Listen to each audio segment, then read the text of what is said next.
For me. Check in the house family. Let us know where you're hailing from.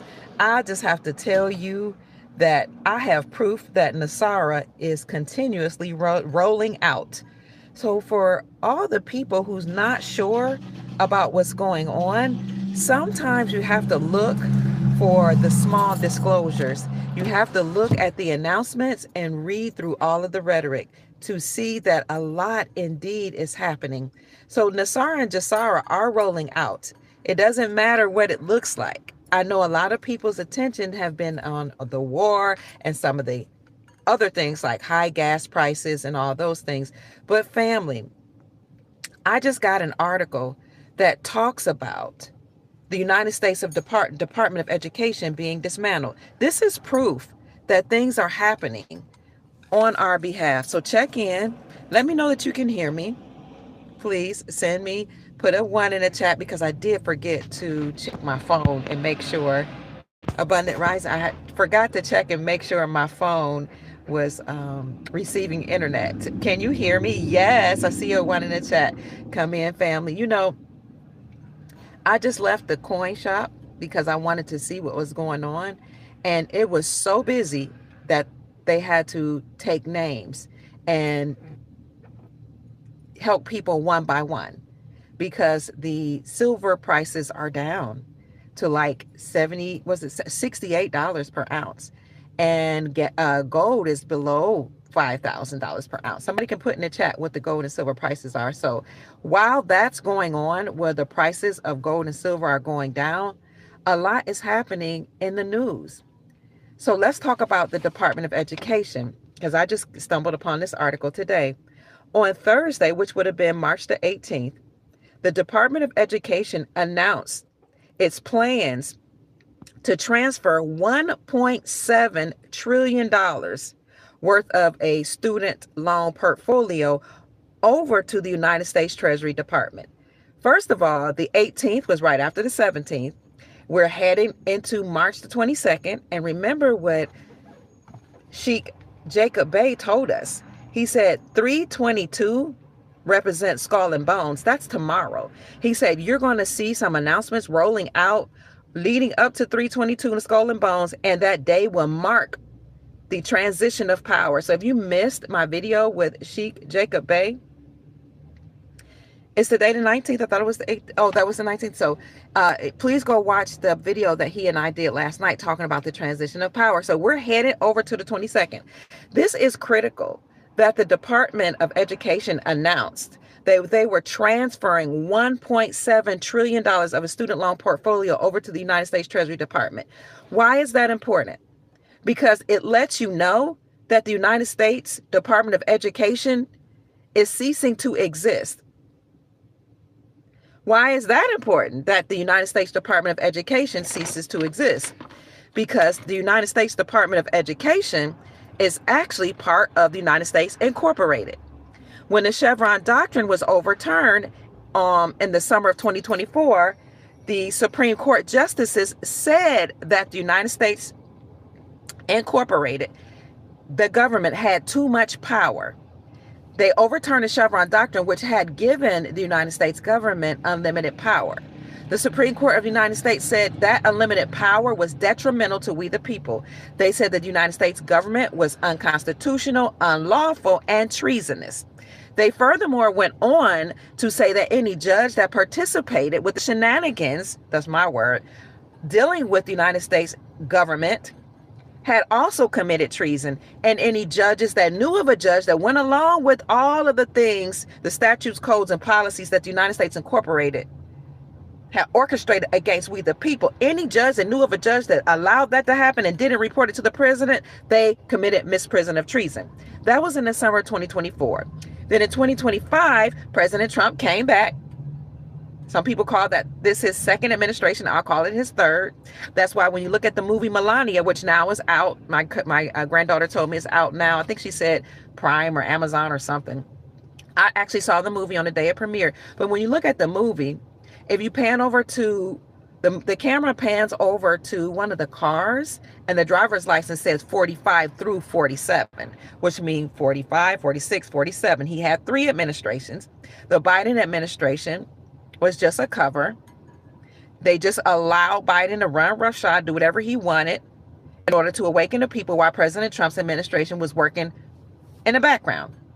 So during President Trump's third administration, some call it the second, when he came back, January 2025, he issued out executive orders. One of the first things he did was to put Elon Musk over the Department of Government Efficiency in order to downsize the government. This is when we knew for sure that the reports we've been giving out are playing out on the world stage, that the United States Incorporated, the government, is being dismantled. So I want you to read the article. It's an article put out by MSN News. And you can go to my Dr. Kia Pruitt show on YouTube, look on the post or the community section. I put out the article there, and I sent a link to the article.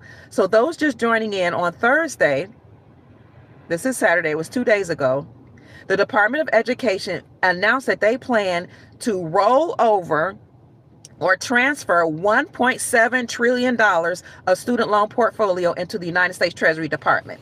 Why is that important? Well, according to that article, they actually mentioned this is a part of President Trump's plan to dismantle the Department of Education. They just laid it out plainly. Why I'm excited about that is because when you get rid of the Department of Education, you're saying that you're getting rid of the government.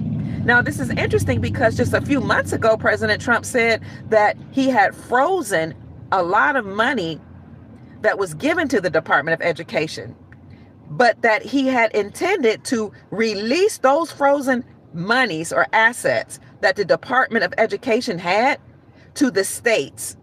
Why did President Trump announce that he was unfreezing those funds and giving it to the states? So that you and I can use that money in the states to either send our children to private schools, create private schools and fund them, or homeschool. You know what type of email I just got the other day? I'm in a wonderful state of Florida. The Golden State. Is it the Golden State? I got an email talking about Step Up and other grants, scholarships for students who are being homeschooled.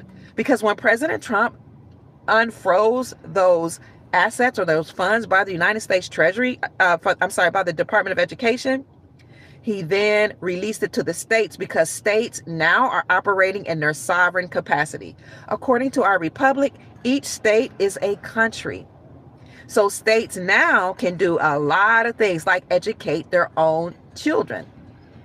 If you recall, in about 2022, the state of Tennessee rejected millions of dollars, billions in fact, of funds from the United States Department of Education. The state of Tennessee said, we don't want your funds from the Department of Education. We will take care of our own students. The reason why they mentioned they rejected money from the Department of Education is because they said when the Department of Education funds your schools, you have to go by their curriculum, you have to take their propaganda, you have to use all of their standardized tests. And the Tennessee department, their own Department of Education, said, we don't need their standardized tests because it is not an indication of how students will do in college or how they will proceed or succeed at life.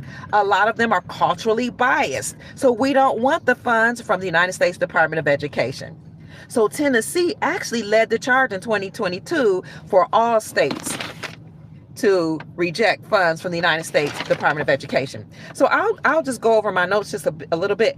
And why is the Department of Education transferring $1.7 trillion of student loan portfolio? Notice that number. Everything they do is coded. It's a message. $1.7 trillion. They couldn't come up with another number. No, they want you to know that this is a military operation, which we know Q and 17 number has always talked about. Now, you don't have to be a Q person that understands or even cares about the number 17. It doesn't matter. The number 17 is what they've been using in their coded messages. And if you don't even like what 17 represents, just look at the gematria. 1 + 7 = 8. 8 is the number of prosperity and abundance and wealth. Coded messages that we have returned to the golden age and we're living in a time of prosperity. So they plan, in the article, it says this is a part of President Trump's plan to move forward with his accomplishment. That's the word they use, in dismantling the Department of Education. They said that the transfer will happen in multiple phases and that people should, in the meantime, keep paying their student loan debt. I'm okay with that, because I also reported to you all just a couple of days ago, and you can look on my community section, that whereas before, NELNET, NELNET, that's where you want to go to look at your student loans to see the status of it, your student loans. They were saying that they were rejecting forbearances, rejecting deferments. That's your ability to not pay. So you're saying I'm going to defer the payment, or I'm in forbearance. Maybe I have experiencing economic hardship. If you go to nelnet.com, as an aside, please create an account if you have student loans to check the status. If you're not able to pay your loan, if you're able to pay your loans, wonderful. If you're not able, apply for a deferment or forbearance. Then upload proof that you're experiencing economic hardship or that you're disabled, like you might get a letter from Social Security, upload that. Veterans Disability, upload that. You might upload a W-2 or tax form that shows your income. Or if you still want to pay, then apply for the income-driven repayment plan. That's the IDR. And again, whereas before they were rejecting those, now they are receiving those. Why is NELNET, who holds the student loans or the student loan information, now putting a hold on those rejection letters? Because the largest loan servicing company and some other supplemental loan servicing companies are held up in litigation right now. They're held up in courts because student loan borrowers took student loan companies and servicers to court, saying that they're preying on students, that they're forcing them to pay high amounts of student loan debt, and that when you accrue the interest, it's so much interest that they can't pay the debt off. So they're held up in litigation. Go to nelnet.com and you can see that they're held up in litigation. So if you owe student loans, I would encourage you to check the status, because you don't want those student loans to go into default. But here's the good news. Speaking of student loan default, default means you haven't made your payments for whatever reason, and you didn't report to them why you didn't make the payments. That negatively impacts your credit report. The Trump administration said those loans, that $1.7 trillion of loans, a loan portfolio, student loan portfolio that's being transferred to the United States Department of Treasury, is going to first handle or figure out how to deal with the loans that are in default. That's their first priority, to figure out what they're going to do. So why is the Department of Treasury handling student loans? I'm glad you asked. Because according to our republic, the only entity that may deal with money, finance, or anything related to finance, and in our terminology, in this reality, we'll say banking, has to be dealt with by the United States Treasury Department. If this isn't proof that not only the Department of Education is being done away with, but so is the Federal Reserve Central Banking System. By the way, Representative Thomas Massey from Kentucky has been pushing for bills to end the Federal Reserve Central Banking System for a long time. It's called the End the Feds Act. At the same time that he did that, we see that the Supreme Court of the United States has been actively trying to get rid of the Federal Reserve Central Banking System. So in 2024, in the summer, not only did they overturn the Chevron doctrine, which had given the government unlimited powers and said they no longer can have unlimited powers to create whatever statutes, codes, and policies they wanted, and that they were treasonous, unconstitutional, and had to be dismantled. All 444 government agencies, like the CIA, the IRS, the FBI, 444, they have to be dismantled. Not only did the Supreme Court of the United States do that in 2024, then they turned around the next month in July and said state-sponsored banks could completely disband from the Federal Reserve Central Banking System, meaning they could separate from them, have their own charter, their own rules, their own laws, and issue out their own gold-backed currencies. So the Federal Reserve is collapsing. The United States Department of Education is collapsing, and all of those entities that were tied to the United States Incorporated, the fake government. All 444 agencies will be dismantled. So Education Secretary Linda McMahon said that she blamed the Biden administration for confusing students.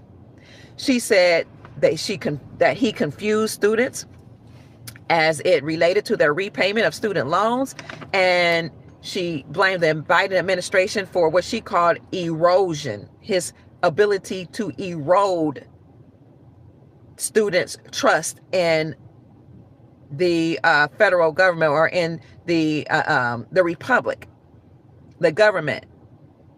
No trust in the government, because they will make promises and then not fulfill their promises. So this is Education Secretary Linda McMahon says, I blame the Biden administration for repayment confusion and erosion. She said that in her letter to her borrowers, alongside saying that the Department of Education has proven woefully unable to collect debt to taxpayers.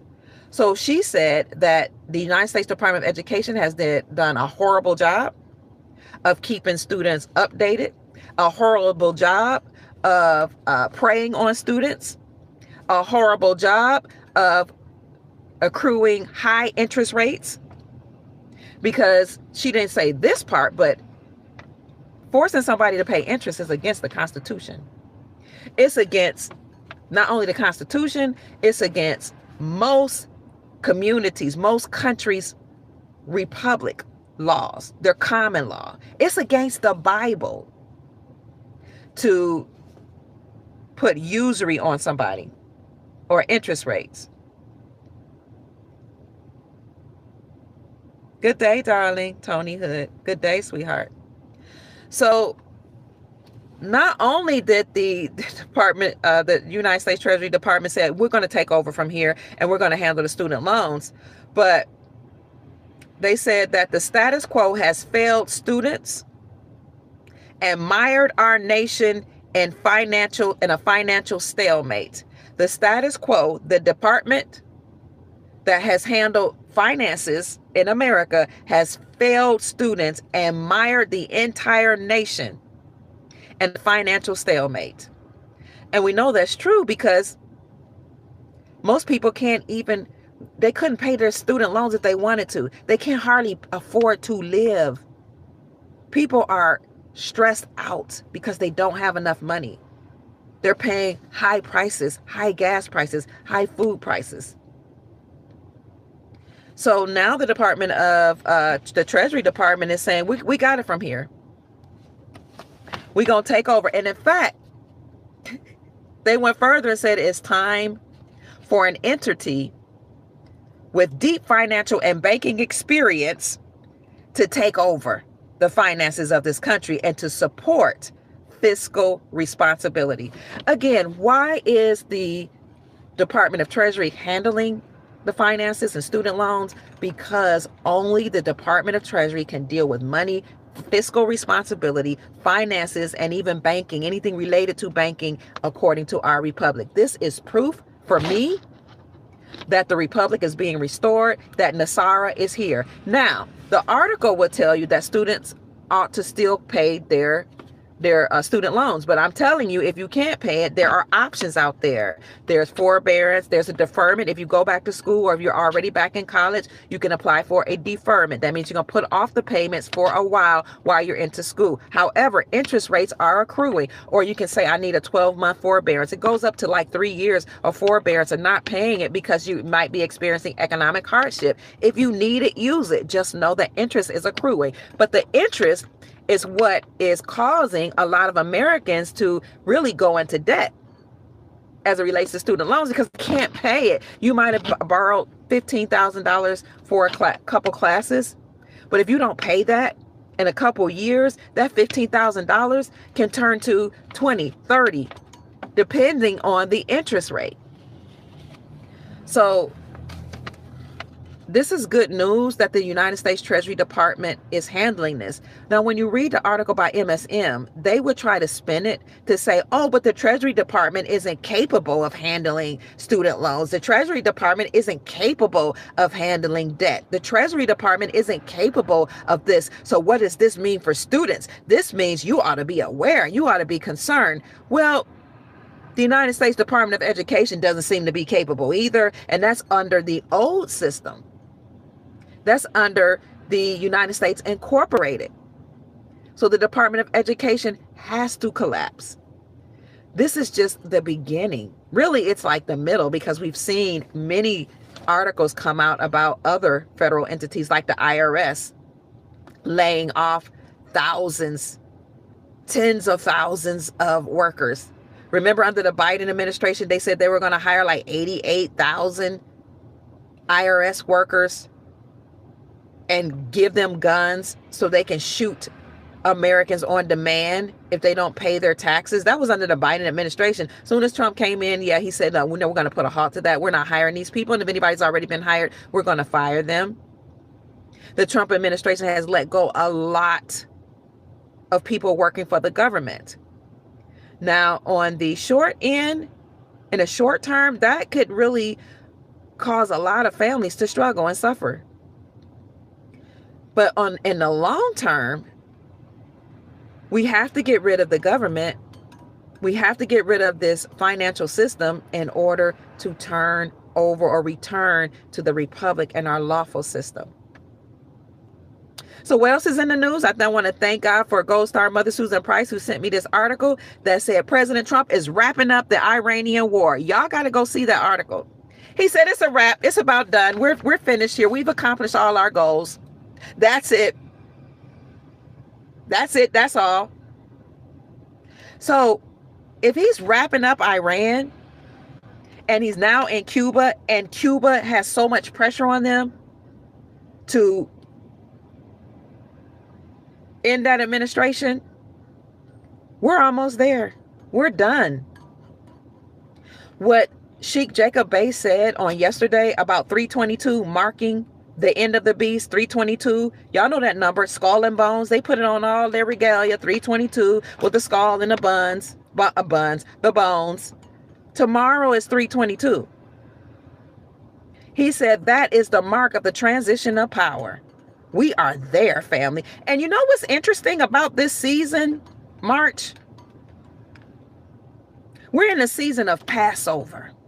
See, I'm a Hebrew woman. I've always kept, well, since I was young, I kept the Passover and all of the Hebrew holy days prescribed in Leviticus 23, including the seventh-day Sabbath. So I understand and overstand that Passover is about the death angel passing over God's people who have kept his commandments and lived a righteous life.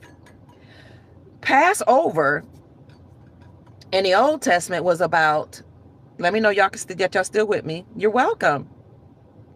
Passover was about how Moses had gone to Pharaoh. Remember Moses, he was really a Hebrew, but he was raised with the Egyptians. When his mom had put him in a basket, he went on the water. An Egyptian woman found him. She brought him into her daddy's house, Pharaoh's house. She raised him as her own son. He was a Hebrew, but he was raised as an Egyptian royal person, which lets you know that the Hebrews and Egyptians looked a lot alike. People couldn't even tell the difference. So when he came of age, Moses came of age, he was Hebrew. Somebody had hit or smitten, somebody that was Egyptian had smitten a Hebrew person. Moses rose up and said, you smit one of my brothers. I might have been raised Egyptian, but look, this is my bloodline you fighting. So he went and he killed the man, right? He unalived the man. Then Moses started remembering, I'm Hebrew. I gotta save my people. Then God of the Hebrews, and this is the biblical story, started speaking to Moses and said, you go to Pharaoh, the king, and you tell him to let my people go. Preach, Dr. Pruitt. Preach, evangelist. I'll prop myself up. Preach. Somebody say, preach, evangelist Pruitt. Preach. So Pharaoh went. He went to his consorts, his colleagues, and was like, what's going on here? I heard that my son that I raised, Moses, was up here killing the Egyptians. Moses then went to Pharaoh and said, the God of the Hebrews sent me and told me to tell you, let my people go. Pharaoh was like, nah, I don't know who you think you are, but I'm the king. And I ain't letting nobody go. I ain't letting no slaves go. They done built up my nation. They done what I said all this time. I'm not letting them go. Now I'm speaking in Ebonics, okay? So Moses went and he had consulted with God, the God of the Hebrews, and the God of the Hebrews told Moses, I want you to go back to Pharaoh. I want you to perform some miracles, some rituals, some miracles. You know, you're going to lay a rod down. It's going to turn into a snake, a serpent, and you're going to do a whole bunch of things. He did that. And Pharaoh's people said, oh, that ain't nothing. We can trump everything you do. You throw down something, it's going to turn into a snake. We're going to throw down something, it's going to turn into a snake. But then Moses' snake ate up their snakes. So they were just doing this back and forth contest. Moses was like, you know what, I'm tired of all this. He went back to God and he said, I'm tired of all this. Now, come on now. You said you were the God of the Hebrews. You keep telling me to go to Pharaoh to say, let my people go. But then you harden Pharaoh's heart. And Pharaoh said, I ain't letting them go. I ain't doing nothing. Forget that. So speed it up. God said, I'm going to release plagues. I'm going to release 10 plagues. And he just, send boils to the Egyptians. And where they broke boils, I'm going to cause frogs, a plague of frogs. I'm going to cause all these plagues. I'm going to just send them through a whole bunch of, read it. It's what the Prince of Egypt is all about. So he sent all these plagues, but God was like, okay, I'm done playing games with Pharaoh, because no matter what I do, he won't let my people go. So he said, the final plague is I'm going to unalive the first child, the newborn son. Everybody loved back in then, especially under patriarchy, you love the newborn son because you pass down your inheritance to the firstborn. I said the newborn, the firstborn son. So God said, I'm going to go throughout all the land. This was the 10th, the last plague. I mean, he did everything, all these plagues. And I want to send a death angel to the houses of everybody. And I'm going to unalive their firstborn son. Because Pharaoh's heart is hard and he won't let my people go. But the Hebrews, he said, if they don't want the death angel to unalive the firstborn, because death angel ain't got time to say, are you Hebrew or not? So for the Hebrews, I'm going to tell them to put the blood on the door. Kill a lamb, put the blood on the door, and the blood is a symbol or a sign that they belong to me, to God. So all the Hebrews, and I venture to say even the Egyptians who followed the order to put the blood on the door, fulfilled what was asked of them. Then at midnight, the death angel came by the whole province in Egypt. Many scholars say he skipped over Goshen, because Goshen is where the Israelites live, the Hebrew people live. But the death angel came by in the middle of the night and came through the whole country. And like that, all the firstborn sons just died in their sleep. But the firstborn of the Israelites, the Hebrew people, lived. Because they obeyed and put the blood on the door. The death angel passed over those that obey God. The death angel passed over those who followed these instructions. The death angel passed over those who had been enslaved. The death angel passed over those who had been shackled. The death angel passed over those that were monetary slaves. The death angel passed over those that were oppressed and that had dealt with violence and mistreatment. That's where we get Passover from. We are in that season right now where the death angel and all of the maliciousness that the deep state is going to have to deal with is going to pass over us, but their systems are dying. Their systems are collapsing. They're going through sudden death right now because they don't have access to their money or their assets, their wealth, or children, or blood, or adrenochrome, or organs, none of that. And they're frustrated because they're losing access to you and me because no longer are we buying into the system.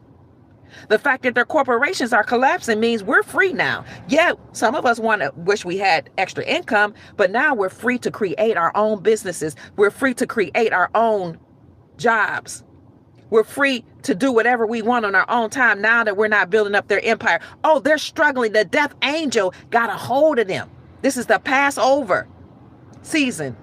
But it's not only Passover season, it's also resurrection season.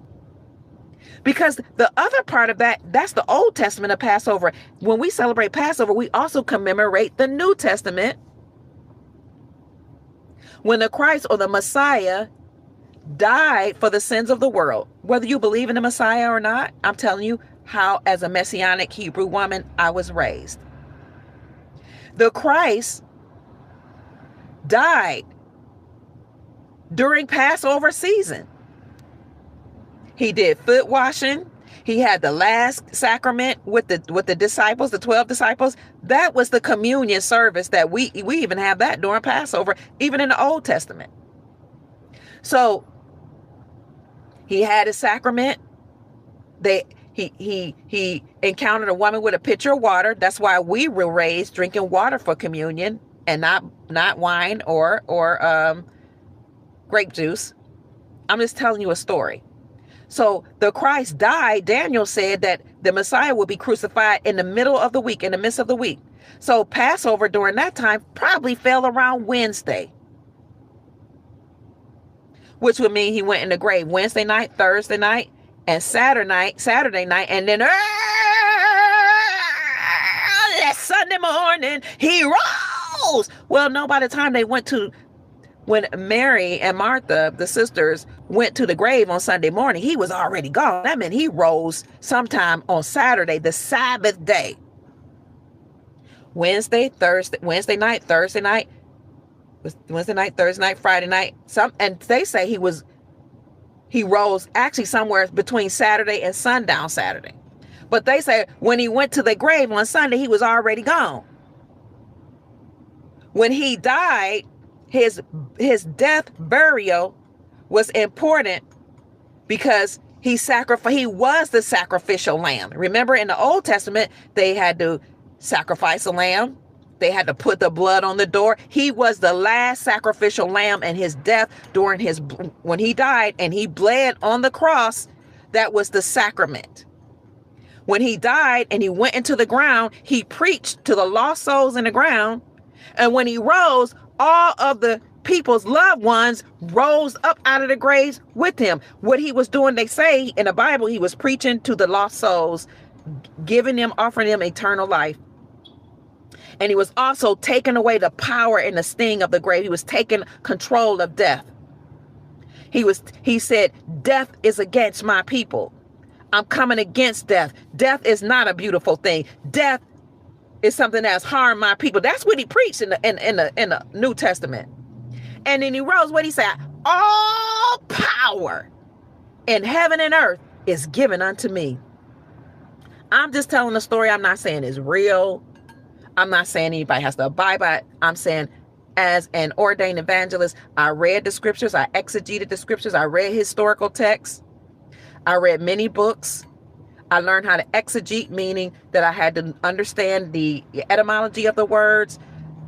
I eisegeted the scripture, meaning I had to understand the etymology along with the historical context, and read other books to affirm and confirm my understanding or overstanding of what the scripture represented. Now, there is a metaphysical part of that when Christ rose, what we're experiencing is a resurrection of the Christos consciousness, or the awareness that we are also gods or creators. The Christos consciousness is having, the crown chakra is having an awakening, and that's why they call 2020 the corona. Corona as in crown chakra, as in Christos consciousness is having an awakening, and people are raising and ascending in consciousness. But Passover and resurrection or Easter, they were really one and the same thing. The Hebrews kept Passover. The Hebrews honored the sacrificing of the lamb for their sins. they sacrificed lambs and other animals to atone for their sins. And then the last time they sacrificed it as it relates to Passover was so that they could put the blood on the doorposts so that the death angel could pass over them. And then in the New Testament, they honored that the Christ, their Messiah, the ascended master who had taught them how to live a righteous life before them, had died for their sins and rose with power. So according to Christians or Hebrew people or the ancients, now they were resurrecting in power, and the Passover, the death angel, whatever was supposed to happen to them for any omission or commission of sins, it would be the death angel, and unrighteousness, the judgment would pass over them because they applied the blood of Jesus to their lives. That's how Christians see it. But let me tell you, the Hebrew people have always just known that the blood was about sacrificing. And if you want to get into ancient history, it was about the blood, the menstrual blood of the woman actually having the power of life. The menstrual blood of the woman was used in many ancient societies and rituals to bring about prosperity, to fight against entities and wars.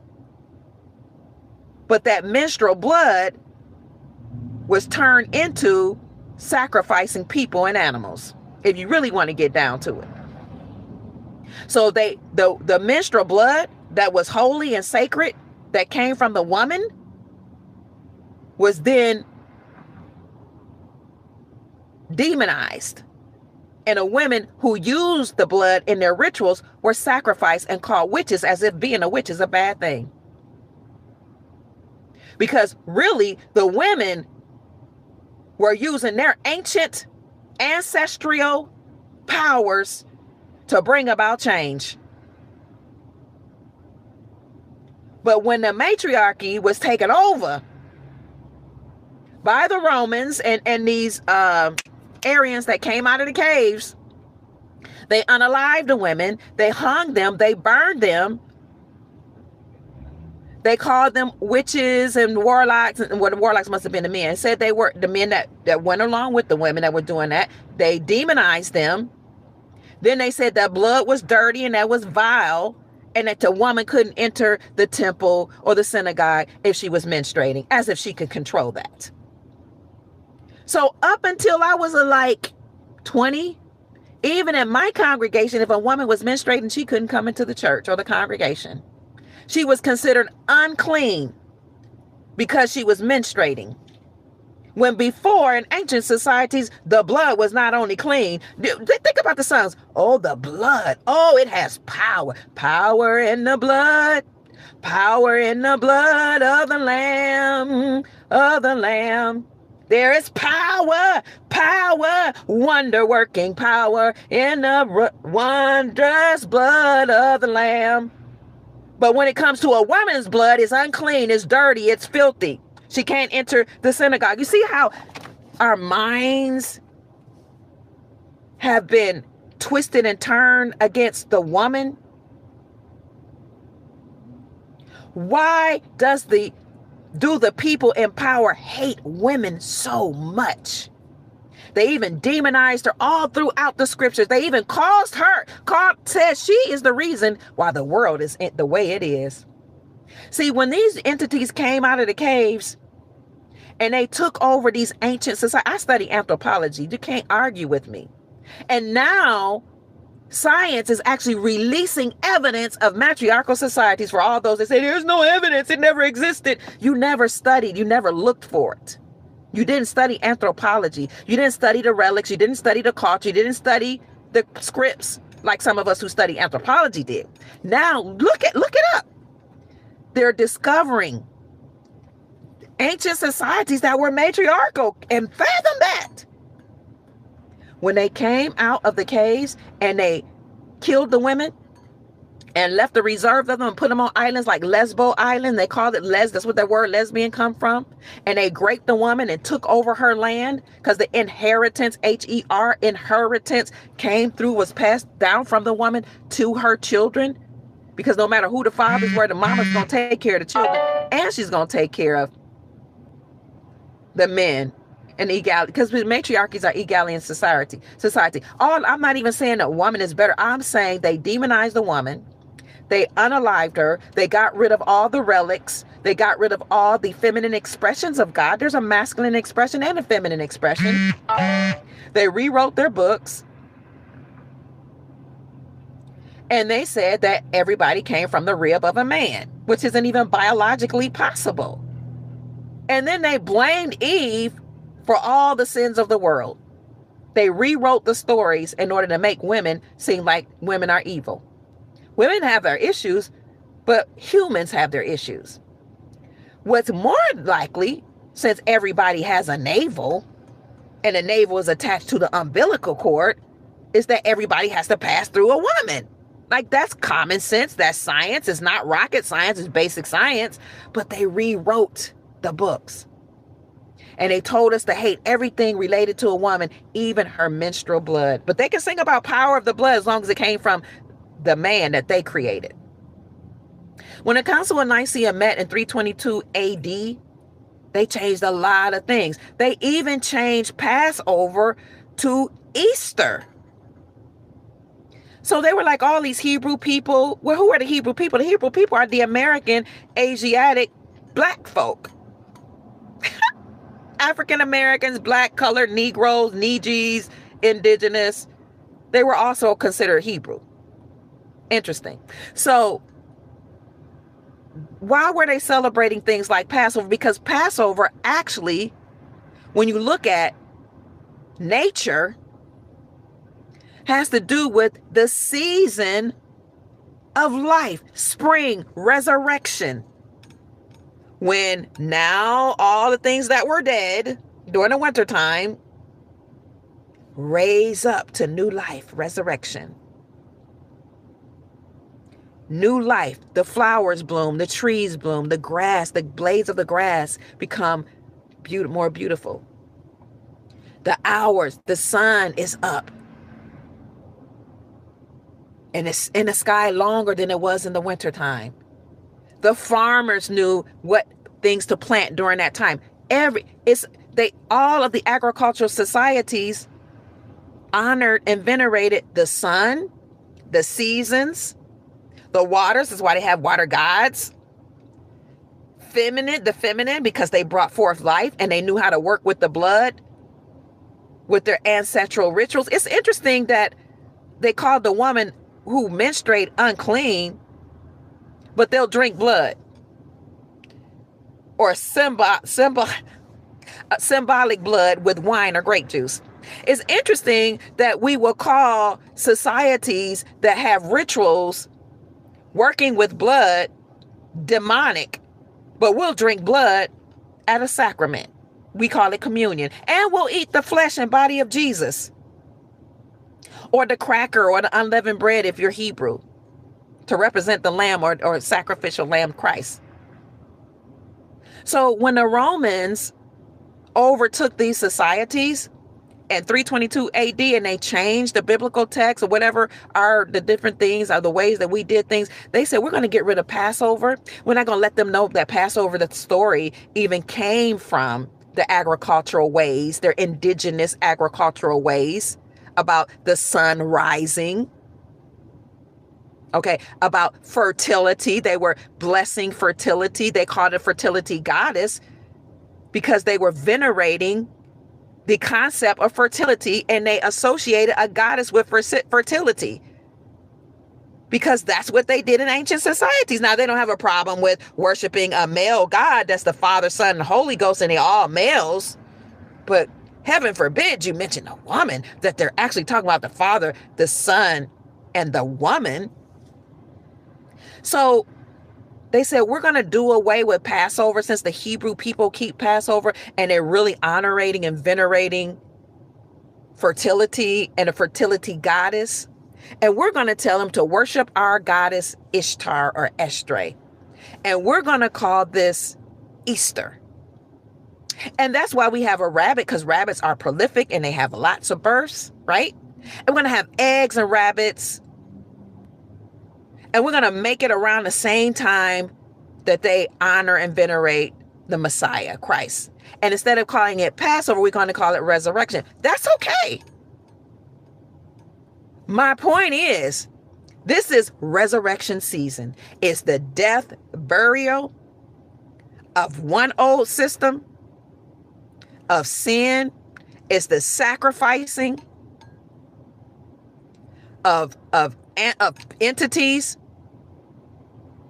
But it's also about resurrection. Who's resurrecting? What's resurrecting during Easter and Passover season? Because Passover and Easter is all about Christ resurrecting.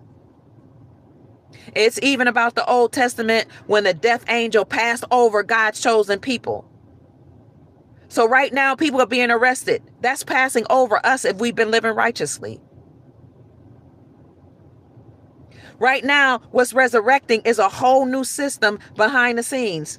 That's why the United States Treasury Department took over that $1.7 trillion student loan portfolio. And right now, they're telling people to pay their student loans while they rectify what they're going to do about the loans that's in default.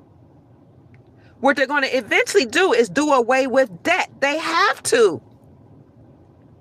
What they're going to eventually do is resurrect the gold standard.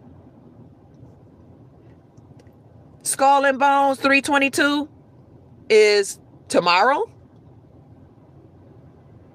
Death of their system. Death of them.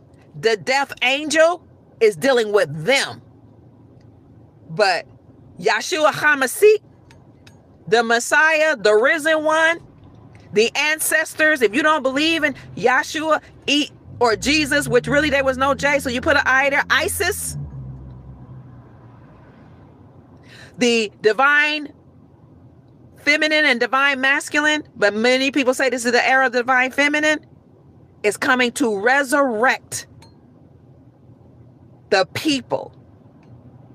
Nimna Ninhursag, who seated modern day humanity here, according to Sumerian texts, has come back because she's always been concerned about the men and the woman, humanity, that she has seated on this planet.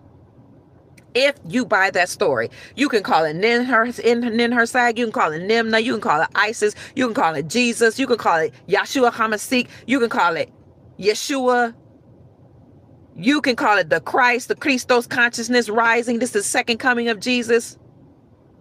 When the sound of the trumpet sounds, the dead in Christ will rise first, and then those that are alive and remain will be caught up to meet him in the air, and they will be translated or changed. Their bodies will change in the moment of the twinkling of an eye. You can call it all that. No matter what you say, it's resurrection season. If you don't want to buy any of that, you can look around and see the flowers shooting up out of the soil. Resurrection season. You can see the trees breaking forth and the leaves waving in the air to the ancestors, waving in front of the sun. The S-U-N that represents, and that's the same thing as the S-O-N, the Son of God. The Son, the S-O-N, represents the S-U-N. The trees are reverencing, worshiping the S-U-N. They're waving their hands in worship and bowing in reverence to the S-U-N that gives them life. The flowers are blossoming and worshiping, just reverencing, honoring the Son, the S-U-N.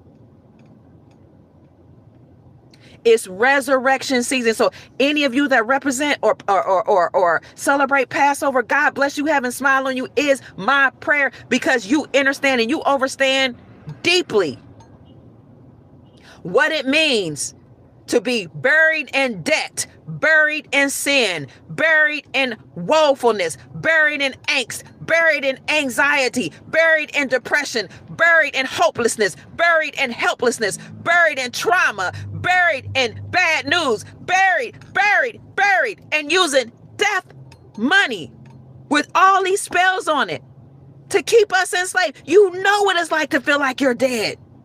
You know, they even called you dead when they called you a citizen, saying you sit in sin, saying you a slave to the system. You know what it means if you were classified as black to be classified as black, which means that you're dead and have no standing in law. We all know what it's like to be dead, to be treated as dead, to go through their court systems and to be called dead, to have to get an attorney to attorney for us or speak on our behalf because they considered us dead and lost that seat. You know what it's like to be dead, but I'm telling you right now as evangelist Dr. Kia Marie Pruitt, to wake up, stand tall, because it's resurrection season. Christ, Yeshua HaMashiach, the Messiah, Jesus, Isis, Isis, whoever you call it, the S-U-N, the Son of God, the Most High Source, your ancestors have come back and returned to resurrect you to new life, a new opportunity, newness in health, newness in wealth, newness in prosperity. Hallelujah. Somebody give me an amen. Somebody stand up where you are and start running around where you are and just praise the ancestors. Praise the God of your understanding. Praise the Messiah, because this is resurrection season. No more death, but life. I will that you be in good health and prosper, even as your soul prospers. That's scripture. The earth is the Lord's and the fullness thereof. The cattle, the land, everything belongs to me. Thus saith the Lord. Thus saith the God of your understanding. Thus saith your ancestors. Thus saith Sword. Thus saith Dr. Kia Pruitt. You rose and resurrected with all power in your hands. Rise, family, rise. You have dominion. It's resurrection season. I don't care what people say. If you go to church and that is your value system, go to church with a shout in your voice. Go to church with a praise in your soul. Go to church with thanksgiving flowing from your tongues, shouting, hallelujah, glory. The day of redemption has come. And the more of us that say that will reverberate through the atmosphere, and it will manifest quickly. Because the moment we make up our mind, God and the universe conspires to assist you. I and my Father are one.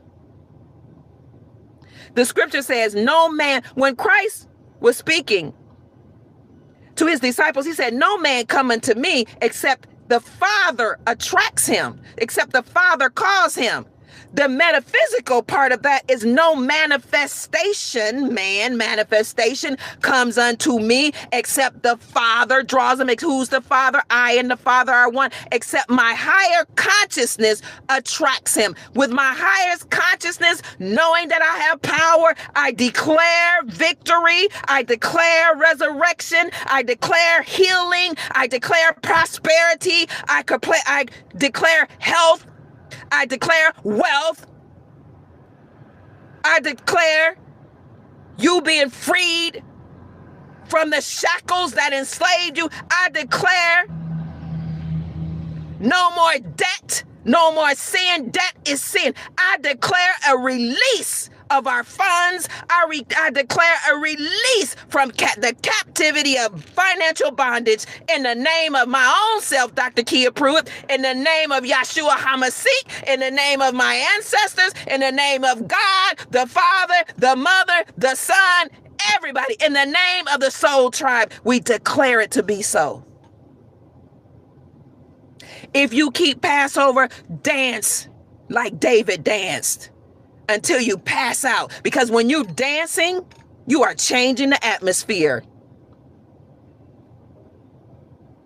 If you keep Easter, dance, clap your hands, beat on that tambourine, rejoice, wave your hands in admiration to the Most High, to Source, to your ancestors. If you keep none of those, but you might venerate fertility, Ishtar, Isis, I don't know, you might respect nature. Some people say nature is my church. Go into nature. Walk and run by the water and dance and move to the rhythm of the music and the rhythm of the wind. Worship in the best way you know how. And thank the Most High and the ancestors that your time is here. This is resurrection season, family. Death of their season, death of their systems, death of their financial season and systems, death of their banking system, death of their whole ritualistic system of sacrificing children, still worshiping Baal and Molech and sacrificing children, death of all that. We have the spirit of Moses today, and we are saying, let my people go. Let my people go. Who is my people? Everybody under the sound of my voice, every human being on this planet. Let my people go.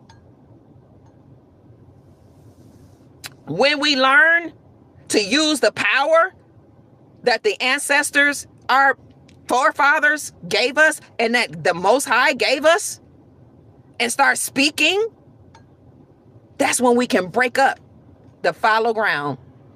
We can break up the atmosphere. We can break up all these systems. It's over. Walk in the newness of life. No. I'm rising in power today because their system is dead.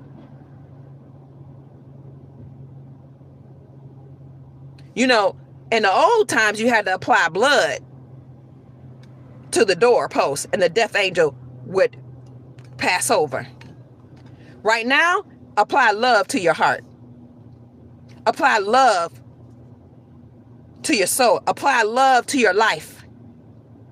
And that death angel will pass over you. Hate that, all the envy, hatred, malice, all that stuff that they seed into our consciousness, depression, it's going to pass by because we love. We love each other. We love life. We love source. We love the Most High, God, whomever you call him or her. We love each other. You know how I know if people really have a love for the God they claim to love? By how they treat each other.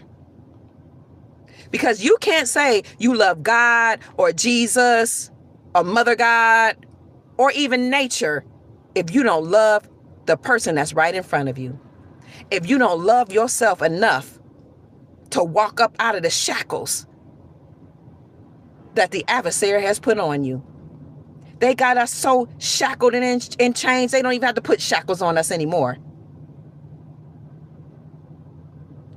But we're free.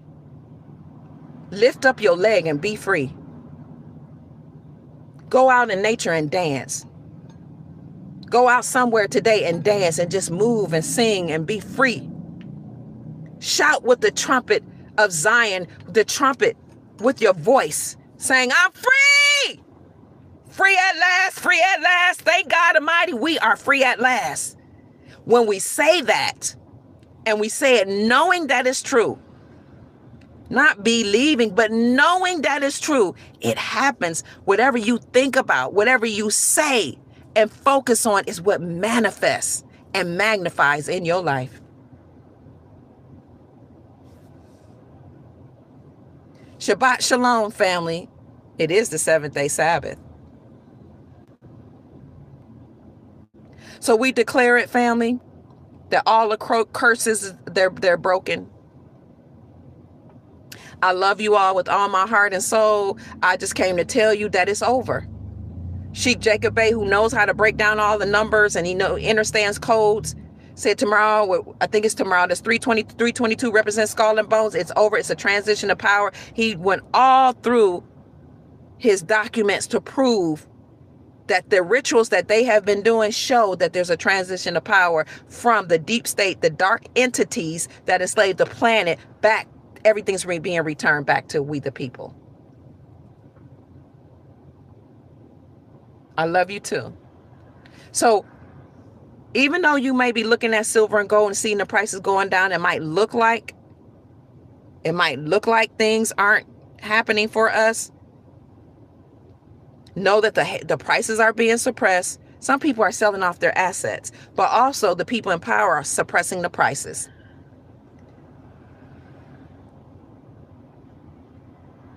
One of the reasons they suppress the prices, thank you, Spirit, is to pressure the people that had a lot, that were controlling a lot, to sell off their assets. So they're either selling off their assets or their assets are being frozen. But hold your position. If you have silver and gold, if you can afford it, hold on to it. If that's not in your budget, but you desire to have some type of metals, get copper. Get copper. $5 an ounce. Get copper. That's if you desire. If you don't want to, or it's not in your budget, you might want some gold. Get some gold RM notes. 24 carats pressed onto a note. It's real legal tender that you can use today to buy local goods and service. You don't believe me? Go to goldback.com. They'll tell you. Ask yourself, why is appmex.com, SD Bullion, JM Bullion, Metals, Money Metals Mint, Golden State Mint, Great American Coin Company, why are they all selling gold RM notes? Because it's 24 karat gold. Because it's used, right? You can use it legally. 46 states in America have passed legislation to remove taxes from the sales of precious metals. Why? Because the deep state that enslaved us and forced us all off the gold standard and to use their United States dollar put taxes on gold and silver. And they said it's not money. It's just a relic. It's a commodity, like a trading card, like an old artifact. The deep state put a tax on it, even though the Constitution said you can't tax money. Now, this is proof that Nasara is real. States are passing legislation, 46 to date. There's only 4 more states left. 46 states have said, nope, we took that away. No more taxing silver and gold. Because they're aligning with the Constitution that says the only thing that can be used as money is silver and gold. The dollar is defined as a fixed weight in silver and a fixed weight in gold, according to Article 1, Section 10. And the only thing that you can use to pay off debts is silver and gold. States are reclaiming their power. All states in America, according to the Republic, are their own entity, their own countries. If you want to bring about change quickly, work in the spiritual realm, pray, fast. I don't want P-R-A-Y to be confused with P-R-E-Y. However you speak to the Most High, declare it, sing, speak in your ancient tongue. People call it speaking in tongues, dance, whatever your spiritual rituals or ways. Rituals just a rite. We have rites of passage, but when people do rituals, we call them demonic. But you do your rituals when you take sacrament in church.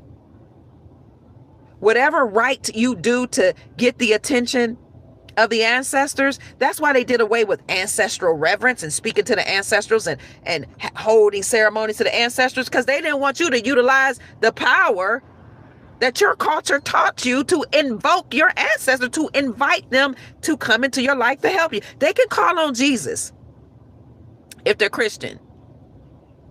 They can call on demons if they're satanic. They can call on all these other entities. They can pass children through the fire if they worship Molech, but you're not allowed to call on your ancestors, the people who preceded you in transitioning, crossing over, who are still very much alive in spirit. Invoke them if that's your value.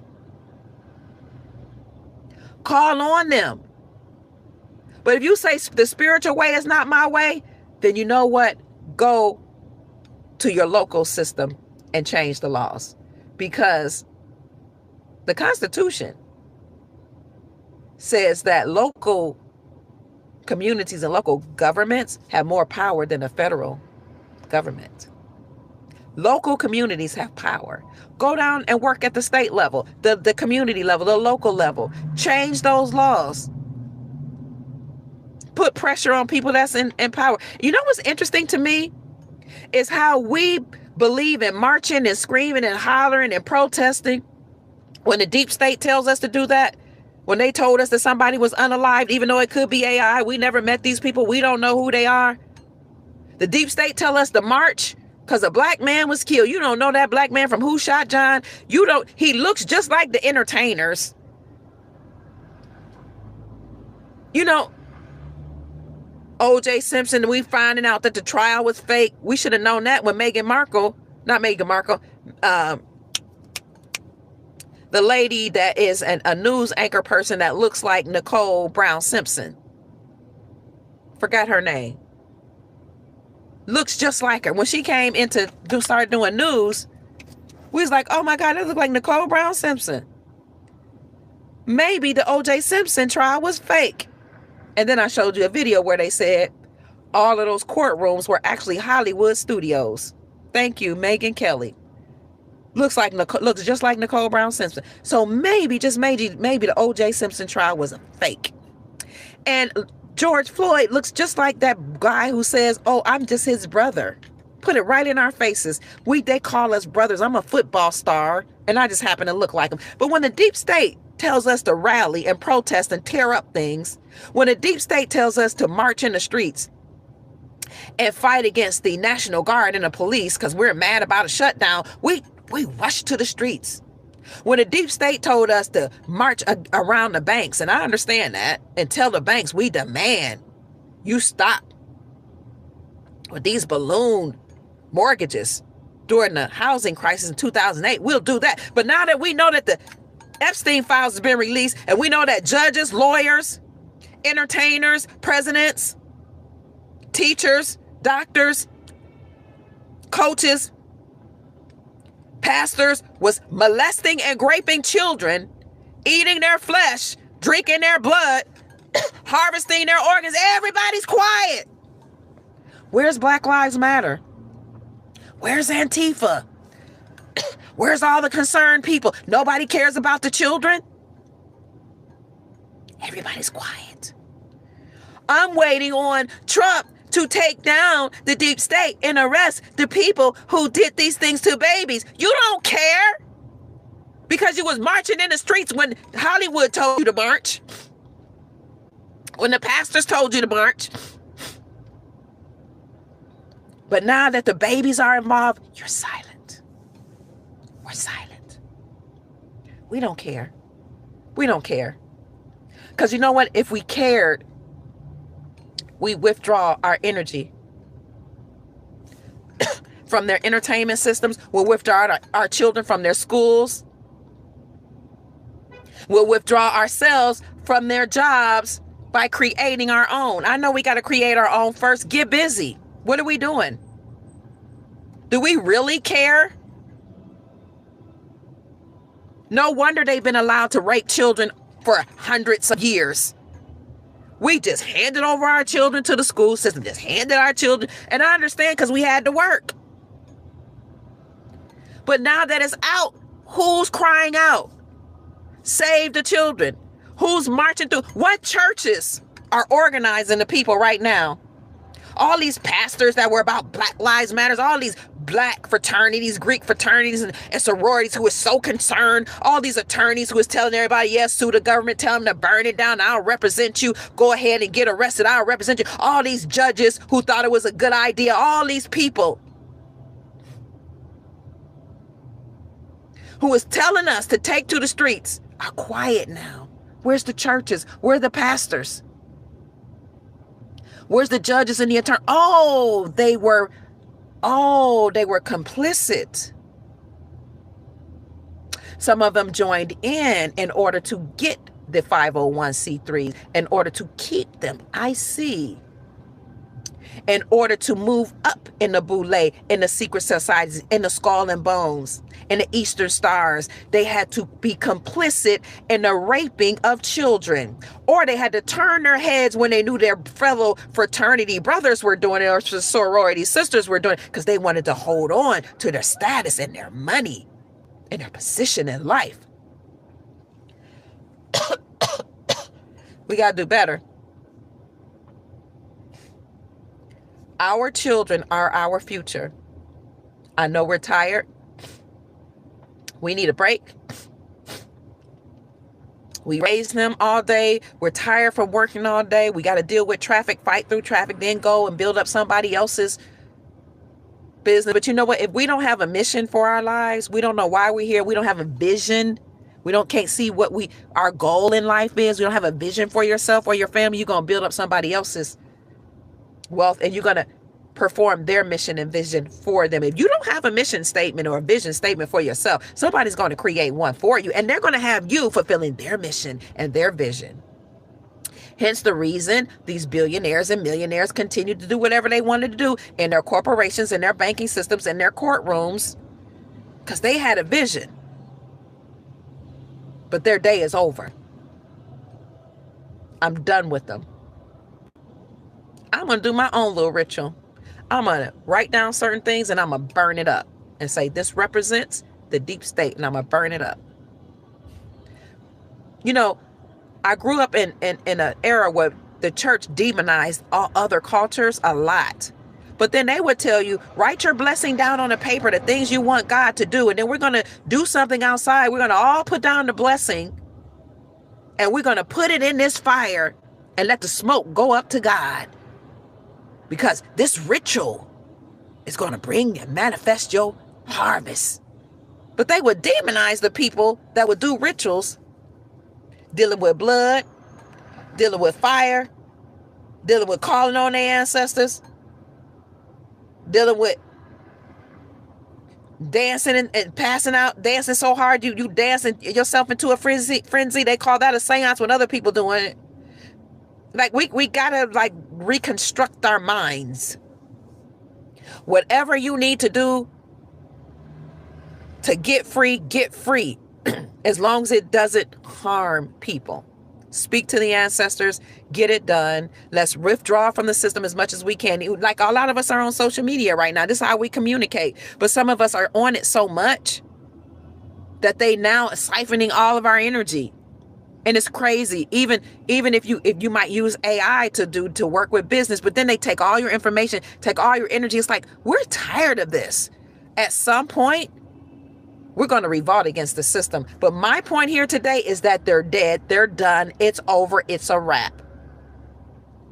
So President Trump announced that Iran is a wrap. Whatever he sought to accomplish, it's over. That just came out today. It's a wrap. We 100% accomplished our goal. We're about to just call it the day in Iran. He's also in Cuba right now pressuring the administration to step down because the administration, according to Mark Rubio, who is Secretary of State, and he's the son of Cuban parents, said that it's not that Cuba doesn't have wealth. It's that the people in power have held on to the wealth for themselves. They've established a communist system and held on to the wealth for themselves. So President Trump is saying, we're going to tell everybody else they can't do, we're going to keep that freeze on y'all. They can't do business with you. Nope, you're not getting no oil from Venezuela. We're going to cut it all off to force your leader to step down. You know what's interesting to me is that a lot of people that's here from these other countries will say Trump has no business in their country, but yet they're in our country where Trump is the president. Make it make sense. And some of them are here when the deep state tells them to protest against our president and our administration, our republic. They'll wave their flag and protest here, but won't put pressure on their own leaders in their countries. So yeah, Trump is over there putting pressure on Cuba, just like he put pressure on Venezuela. The people are here telling us what we need to do, how bad our government is, waving their flags, protesting in the street, and how bad this president is, whether you like him or not. But then won't apply pressure to their own presidents in their own country, won't use the same rhetoric against their own people. But I give them 3.5 seconds, they'll be rejoicing in Cuba like they were doing in Venezuela when Trump's get done. What gives him the authority to do this? Well, when you came over here, basically, you yielded to him. And he is the one that was chosen by the beings in power to be the commander-in-chief of the military to take down the deep state. Like it or not, he is doing the job for which he was chosen. If you don't think that God can use anybody, you need to read about, what is it, Cyrus, King Cyrus? You need to read about Nebuchadnezzar. You need to read about all these kings in the Bible that God, the God of the Bible, used for the benefit of the people, his people. The Most High God, the ancestors, the creator source can use whomever he or she wills.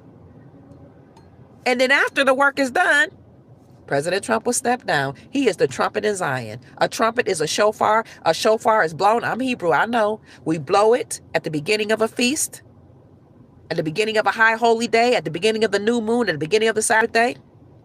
We blow it during when the king enters the room to announce the presence of the king or the queen. We blow it to announce wars. We blow it for announcements, to make aware for war, and the beginning of celebrations. He is that alert, that announcement, that trumpet in Zion that's being blown against the deep state. When he finishes his job, he will then step down. He is the last president. And we will return to the republic, which is already being returned and restored. And then we will return to common law or tribal law. It's all being done, family. Know it. Walk like it, act like it, think like it, move like it. Declare it to be so. And it will happen in real time in front of you. You know why Nasara is happening for me on my timeline? Because I've been talking about Nasara since 2017. Therefore, I've been talking about the National Economic Security and Reformation Act and the global version of that, the Global Economic Security and Reformation Act. And I've been saying these are acts that was turned into a law that will dismantle the deep state, the fake faux government, restore the republic, and return us back to constitutional law and release trillions of dollars of funds into the global economy. Because I stood on my principle, 10 toes down, and stood on my square, would not relent, and kept speaking it and commanding it to be so, and looking for the evidence and working to bring that into the reality of everybody under the sound of my voice. It is manifesting. And other people have aligned with the people like us to declare it to be so. And that's why we're realizing it. That's why we saw President Trump remove us from 66 international organizations and saying, I'm doing this to restore the sovereignty of American people.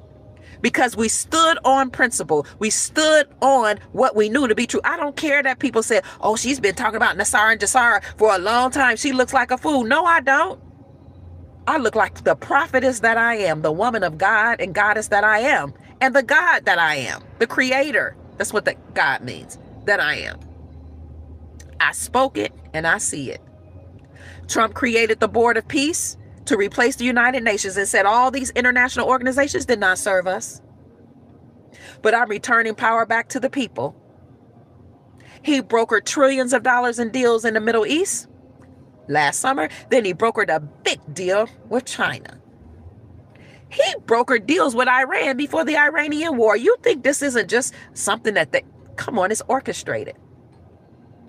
I showed my private group what the Iranian government said. Iran is open to American markets, but people rather believe the deep state because that is the vibration upon which they're vibrating, the frequency upon which they're vibrating. That's what they see. That's what they focus on. War, destruction, enslavement. So that's real to them. What's real to me is that Iran is open to American markets, and as such, we've already invested in Iran. By the time everybody wakes up, we're good.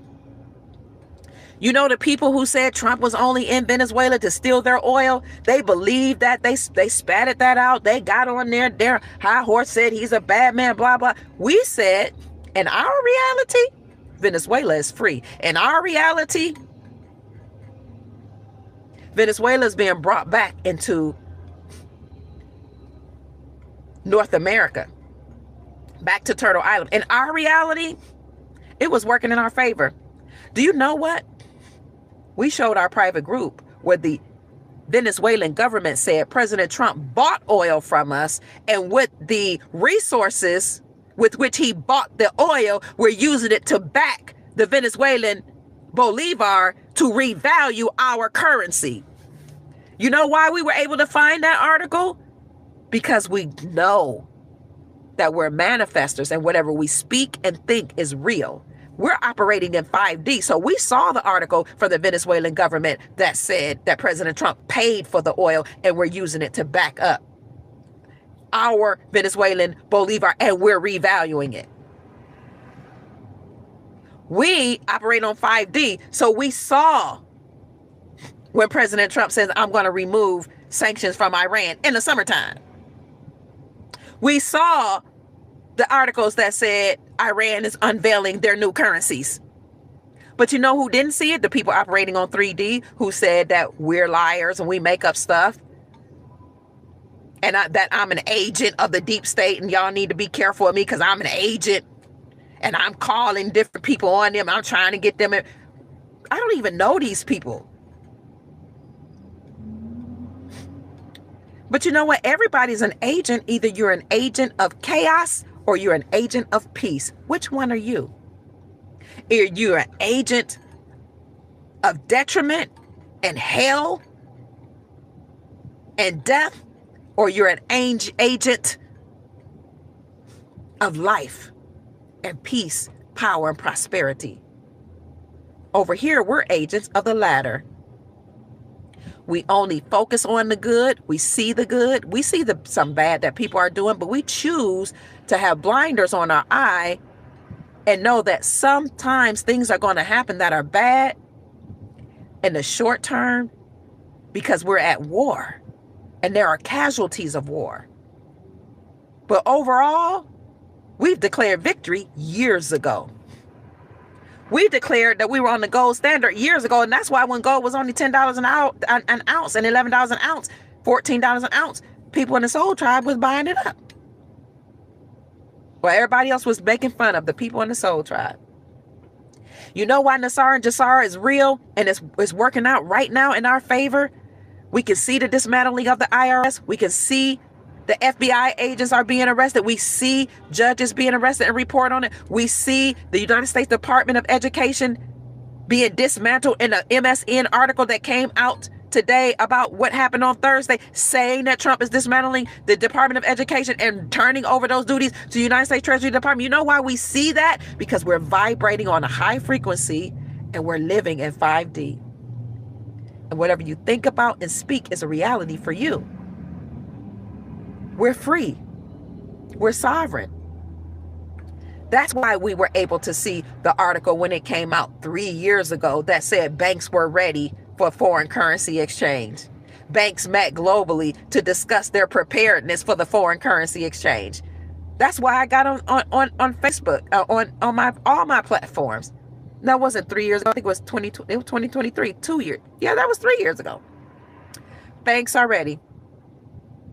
And they said banks had accumulated gold in record numbers and they were Basel III compliant, meaning they recognized gold as money. They had to have gold in their coffers, and they had to have foreign reserve notes that they call tier 2 assets. We had to look at tier 2 assets. What does that mean? Tier 2 assets, banking terminology, means foreign reserve notes. Break it down a little more, foreign currencies. Why did banks meet globally 3 years to make sure they were ready for the foreign currency exchange? Because they knew there would come a time when all countries' currencies would revalue, would be reassessed a value based on the resources that each country has. That's why it's a reality for us, because we saw it before it happened. We declared it. We looked for the evidence and we produced it, and it became real. And all the people that didn't believe it, they should be grateful that we declared this season to happen. We declared it with our words and with our actions. We declared it with everything in us that change is going to come, that the gold standard will return. We declared that we would be sovereign and free. We declared that all nations would be free from the beast from Babylon. And it's happening. Rome, the United States Incorporated, which is the pseudo-Roman Empire, has collapsed. That's why the Supreme Court of the United States overturned the Chevron doctrine that had given the United States government unlimited powers. That's why they said they were treasonous and unconstitutional. Because it's that time. We declared it. We announced it. We prepared our families. We said it is so. It is done. So family, I know I'm just preaching to the choir. We all know this. Banks are now holding cryptocurrencies. Thank you for saying that, Galactic. Absolutely. Somebody said Trump is just trying to avoid prison. Well, he's doing a good job of whatever he has to do in the meantime. If you believe he's going to prison, that's your reality. But what's he doing in the meantime? How many countries has he set free in the meantime? How many deals has he brokered that will help not only the American people, but people all across the globe in the meantime? The war that's in Iran, the war has emptied out Dubai, which was a cesspool for rape of children, human trafficking, drugs, violence, and money laundering. What is he doing in the interim? People were focused so much on what they believe to be an indictment against President Donald Trump without giving him or his administration or the military any props for the victory that we're realizing today. If that's your reality, then that's what you'll see. And let's say he did go to prison. Let's say the deep state or whoever's in power says he has to go to prison, or God. You never know. The military or people in power could have said, you know what? You going to prison, you doing whatever, but before you do that, you got to dismantle the system. But I'll do you one better. The real Trump that y'all looking for ain't here no more. How many people have to say that? Ben Carson said there are two Trumps. We don't know which one we're seeing or if we're seeing the real one. It's the office. It's the seat. It's what it represents. We're really under military control, and beyond that, the beings, the benevolent ones that are here to liberate humanity have come to help humanity in this war against those entities that has enslaved them. Ben Carson said there are two. He was over the United States Housing and Urban Development. Dick Gregory said there were two. David Keith Quigley, also known as John Fitzgerald Kennedy Jr. The David Keith Quigley I've had on my show many times and wrote many books, put me in this book as well, wrote about me. Thank you, brother. Said that Donald Trump was his cousin and the real one was unalived in 1989. You have political analysts that have said that. Benjamin Forfeit said that in the 1980s and 90s, and he still said it. But to pacify the people who won't accept that the real one died in 1989, to pacify them, he'll say, okay, well, we have various Trumps. They wear masks, just like everybody believes Biden will wear a mask, but they won't believe that Trump could be a masked person. Whatever people say against him, if you don't want to give him any accolades, thank the military. He's the commander-in-chief. He's the one that is the head, the figurehead. Thank the military. Thank the ancestors. Thank the entities, the extraterrestrials that have come from beyond the ice walls, because there are many civilizations beyond the ice walls outside this dome that have returned. Some returned from the ancestral republic. Humans that escaped other resets have returned, and they come back often to help liberate humanity. They use their advanced technology. They come through portals, and they travel often. Admiral Byrd, who was right from here in America in the military, he talked about traveling beyond the ice walls, going to Antarctica, seeing other civilizations. We'll believe that. But if somebody says the ancestors return, oh my God, that's a little out there. Or extraterrestrials just mean they're outside the earth plane, the terrestrial plane. So no matter who you want to give credit to, give thanks. Be grateful that things are returning back into the hands of the people. It's our time, family. So let's walk like it. Let's behave like it. Let's act like it. Let's get our humanitarian projects in place. But where does humanitarianism start? Charity begins at home. Let's make sure our hearts are right. Because we're going to have to exhibit love and grace and forbearance and understanding and compassion for each other and for the children that have been rescued. Who's going to take care of them? For the women and the men who've been trafficked, who's going to take care of them? We have to make sure our heart is in a position to receive the wealth. We have to make sure our heart is in a position to take care of the vulnerable, the weak, the sick, the infirmed. No more government. It's us. We are the government. We want a better society. Whole societies, healthy societies are built upon and comprised of healthy whole communities. Healthy whole communities are built upon and comprised of healthy whole families. Those are communities, just a bunch of families together. A healthy whole family can only be healthy and whole if you're whole, if you're healthy. This is the invitation, the altar call. If your heart has not been in the best position, get your heart right with the Creator and the ancestors and your family members. Ask the Most High to forgive you for having anger and hatred and impatience, intolerance. Work on your heart. Work on yourself. Go to the people that you've offended and ask for forgiveness. Go to the people who have offended you and extend the olive branch and give them an opportunity. The Bible says if you know somebody offended you, you are to confront them. Go to them. Tell them what the offense was. Extend the olive branch. Give them an opportunity to make it right and restore your relationship. Make sure your heart is light as a feather. You don't believe in heaven, going to heaven, or transitioning to a better place? Then what about the principles of Mayat that says you're going to be judged if you ever transition and close your eyes? On the scales of Mayat, in order to ascend to higher states, higher dimensions, your heart has to be light as a feather.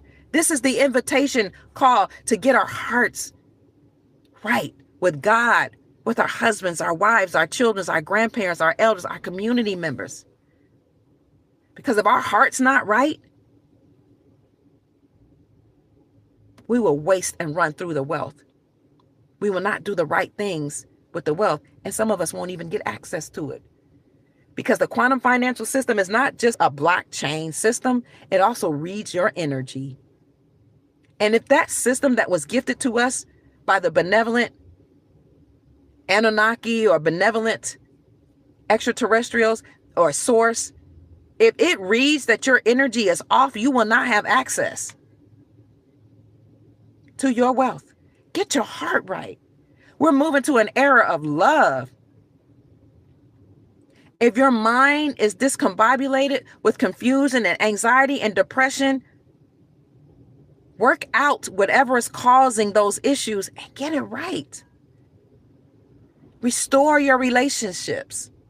If you're eating, your diet is off. Get healthy, because what does it matter if Nassar and Jassar is going to release trillions of dollars into the global economy? What does it matter if the Rodriguez Fund, the St. Germain Trust, the Ancient Dragon Societies release funds?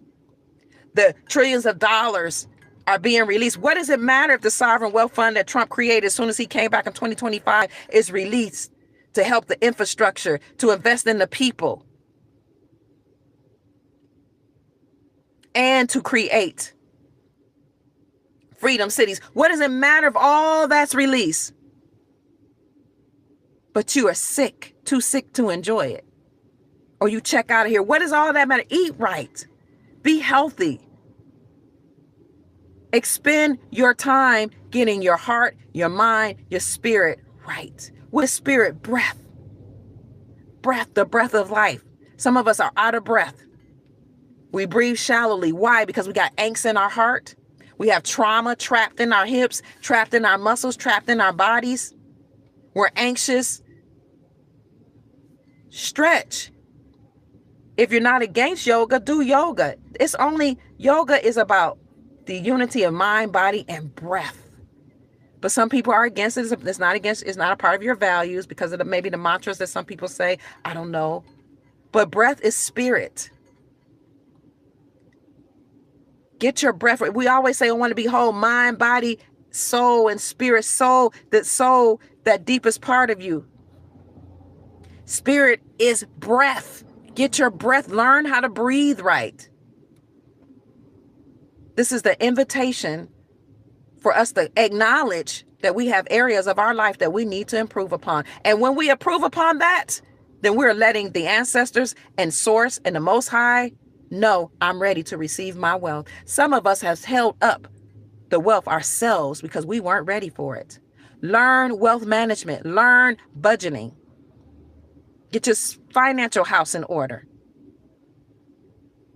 Create a mission statement. Why am I here? What is my purpose? Create a vision statement. This is the invitation for you and me to get our lives right, because the family won't get right until I get right.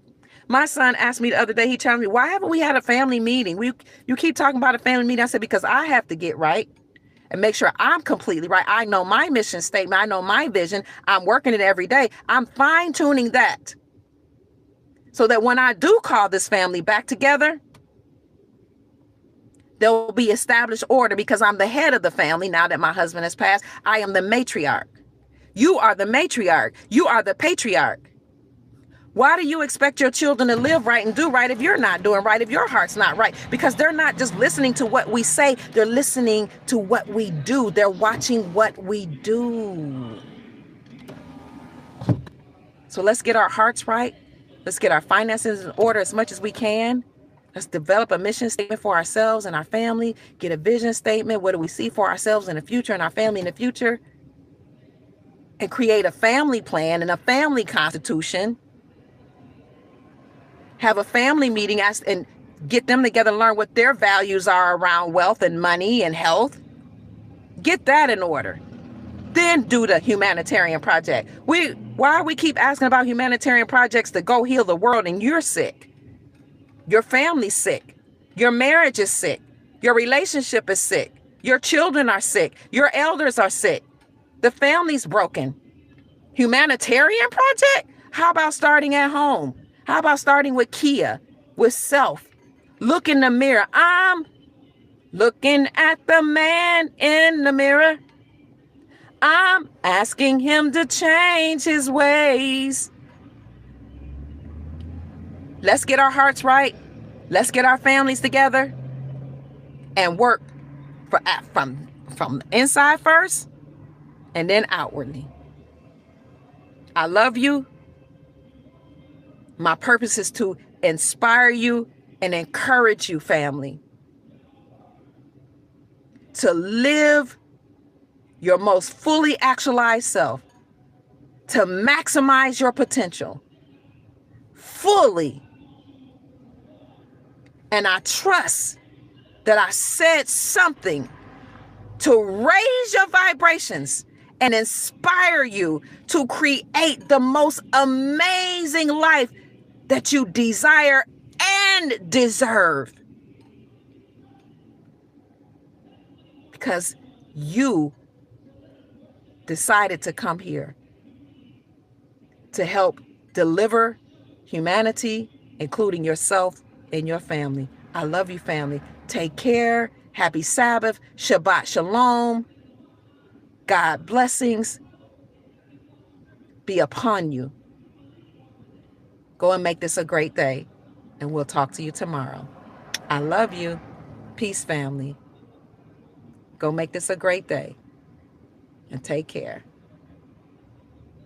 To all my Muslim community, assalamu alaikum. Shalom, peace, good evening, good afternoon, good morning. And if I don't see you again, good night. I love you.